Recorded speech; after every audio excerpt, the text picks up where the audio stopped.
It's been about 700 days since protests erupted in Louisville over the death of Breonna Taylor.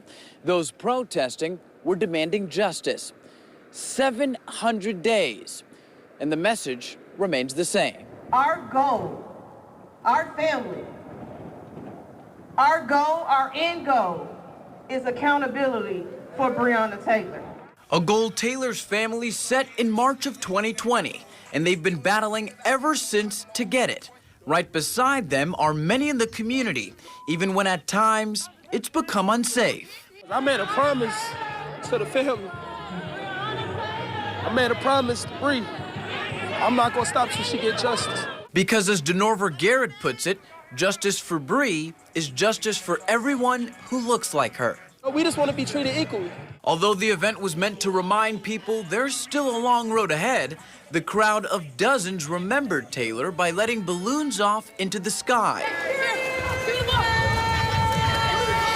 before taking to the streets and making their voices heard. They want us to die down. They want us to go back home. They want us to just sweep this under the rug. But we got to continue to let our city know that this is unacceptable. It was a smaller crowd than they've had previously because the old methods haven't seemed to work. Now many say they're marching in a different way. This evening, Tamika Palmer and I have to get on a flight to go to Washington, D.C. to meet with the Department of Justice tomorrow. We are continuing to work. Just because you don't see the work does not mean it's not being done. In Louisville, Manoj Kongwari, WLKY News. Memories of Taylor's death and the months of protests that followed are painful for many to relive. WLKY's Stefan Dingle sat down with poet and activist Hannah Drake to reflect on the change and transformation from the social justice protests of 2020. Every day for her is March 13th. Every single day. I don't know what's happening. Somebody kicked in the door inside my girlfriend.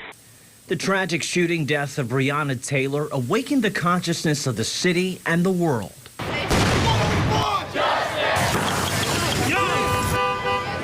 Sometimes it doesn't seem real.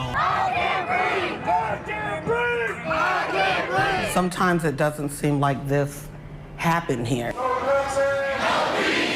But it did. And through the summer protest of 2020, other lives were lost while hope seemingly faded over time. That's what I tell people all the time. We are just doing the work, but history is being made today. One day, you know, we probably won't be here. They will be talking about this moment in time.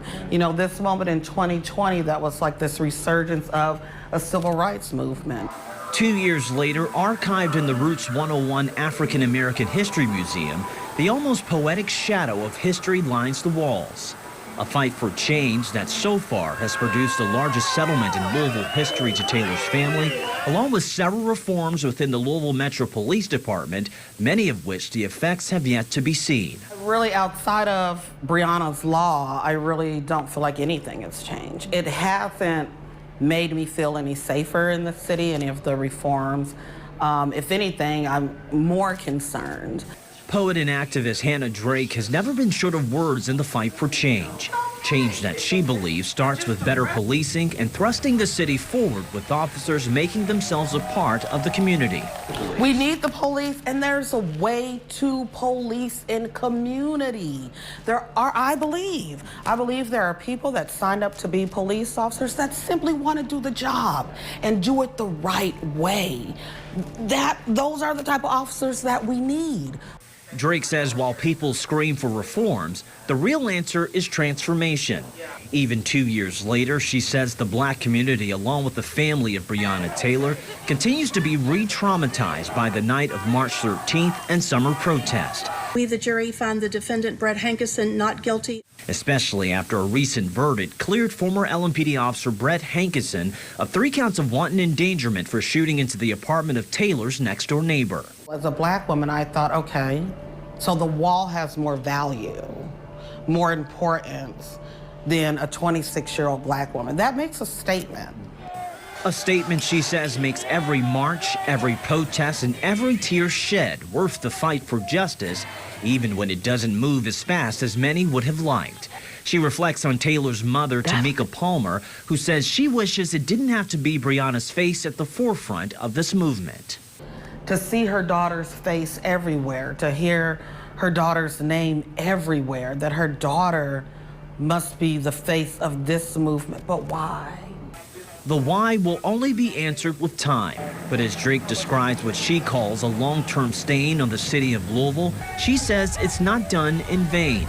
In fact, she wants the next generation of leaders, protesters, and freedom fighters to know this. That we were just regular people that said this is enough.